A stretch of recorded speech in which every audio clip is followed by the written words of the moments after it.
Professor Epstein, ladies and gentlemen, guests, friends, good evening. It is a tremendous pleasure to welcome you all here, to welcome you to Swimming Upstream, which I already know now, which is going to be a great event. Professor Epstein, thank you very much for coming. The world has very great difficulties. There is an international financial crisis. Many countries are suffering. And many of the prime ministers all say, what is necessary now is that we introduce a responsive capitalism. But if you ask them, what do they understand by responsive capitalism? How would they introduce it? They have nothing to say. And I thought, well, I can try and introduce some sort of research that would help how to introduce responsive capitalism. So I then start, and I've done a lot of research, as many of you know, and you know already, in South India. And so, I mean, Bangalore is my second home, and I feel at home, and I have families there. I've got a son who was a little boy when I moved into his village, and now he is a district commissioner. You've been just invited for a wedding, yes, if I recall correctly, and yes. You were offered a house, right? Yeah. Not many researchers are being offered houses.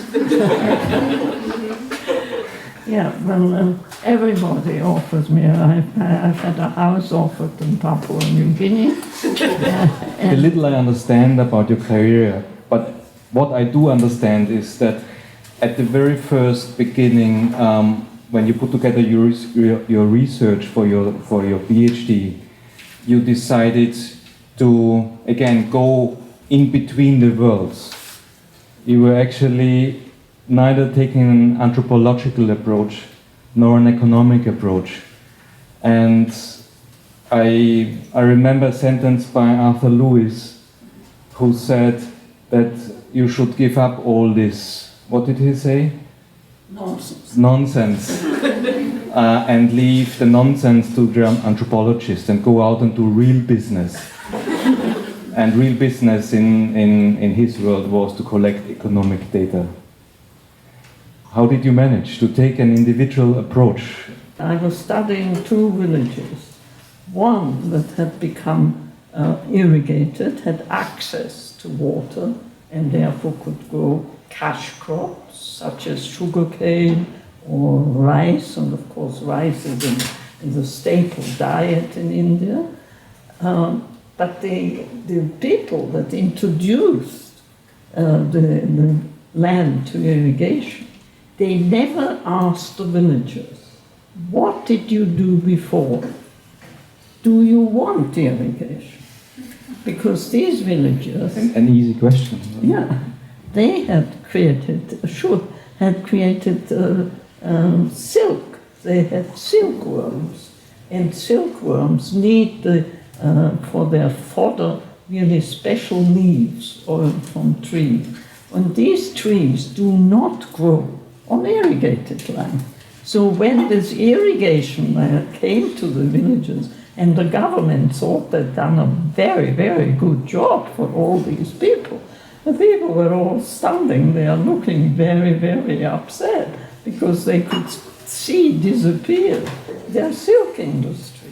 This is what they'd been familiar with. So the first rule which you have to introduce if you want to continue develop is to ask the society that where you think you would like to introduce a change, whether this is what they want and whether what it will do for them. Because without knowing them, you're not going to do them much good. Now, this sounds so simple. Why are people not doing that? Yeah. Well, in a sense, I have pioneered this because as developer, I always want to introduce changes which are in the self-best interest of the people. I mean, for instance, when I go around the street and I see young men or young women smoking, I say, stop smoking. Und du sagst, wer bist du? Worum kannst du mir? Du zahlst sehr viel Geld, um lung cancer to die of lung cancer. So this has become a sort of ambition in me, that I want to introduce change that is in their self-best interest.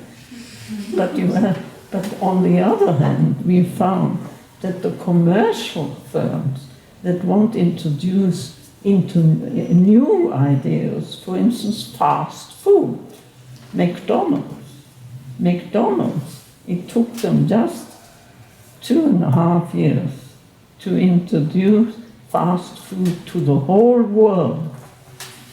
Now, we developers, I want to stop them from smoking or get them to eat more nourishing food, and it takes me years before they are prepared to even take any interest.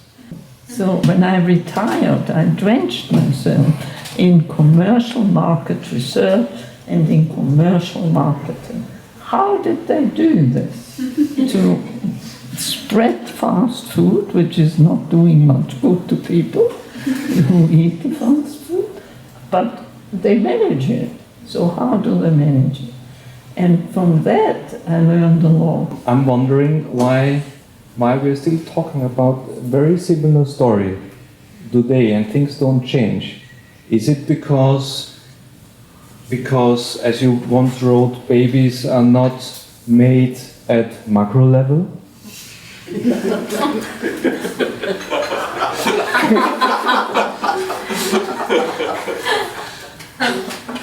Well, this was a criticism of Mr.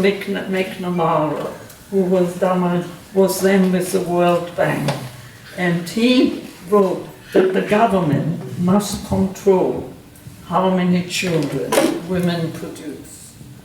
And when I read this, I felt, are babies made by government? Because if they want the government to control how many babies are being produced, then they must be produced by the government. And this was published, and I got lots of answers to that. So that's very interesting. That's what the United Nations want. I'm now making a big step from, well, metaphorically, a big step from the work you have accomplished in the 50s and 60s up to today, and your biography, your history as an interwar child and a refugee who fled from Austria. Can you explain to us that if there is any relationship between that history and the work that you have done, and what is it? Whether it has influence. My own experience as a refugee, because I've had a very, very tough life. I have stolen bread because I was hungry in Albania and we didn't have enough food. And I was a young girl, growing girl, and I needed food. And I'm not ashamed of it. And this made me feel I didn't want the rest of the world, the developing countries, who are also exposed to hard lives. Why should they continue suffering the way I have suffered? And if I can help them improve their life, I will certainly do so. And I have done so. And this has brought me a lot of thanks and lots of appreciation, which I really enjoy. Every one of us refugees, whether we are concentration camp survivors, or whether we are kinder transport survivors, or whether we are refugees like I that came to different countries, I'm here only now because there was at least individuals that helped us and often risked their own life to shelter, or organizations that helped us, because there were lots of American Jewish aid organizations that provided money for refugees that we got out of Austria and Germany and Poland and Czechoslovakia.